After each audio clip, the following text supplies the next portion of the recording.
大家好，我是田园。今天给大家分享一个提拉米苏小饼干的做法。首先我们把3个鸡蛋的蛋清和蛋黄先给它分离出来。分离好的蛋黄先把它们放到另外一个大碗里面。接着我们在蛋清里面先加入几滴白醋去腥，然后再分3次加入85克的糖粉。接着我们用电动打蛋器把它们高速打发3分钟左右，然后我们再加入1/3的糖粉。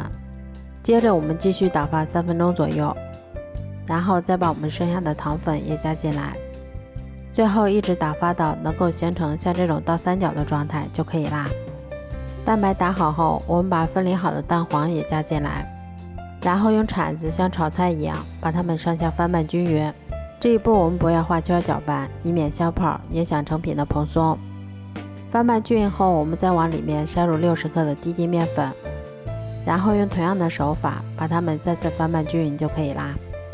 面糊调好后，我们先把它装到干净的裱花袋里面，然后再把它们依次挤入到铺有贵油纸的烤盘里面。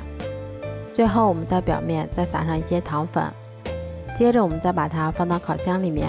烤箱中层上下火180度，烤10分钟左右就可以啦。这样做出的提拉米苏小饼干吃起来外酥里软又香甜，咬上一口还有一股浓浓的蛋香味儿。如果喜欢的话就试试吧，喜欢我的视频就关注我吧，谢谢您的支持。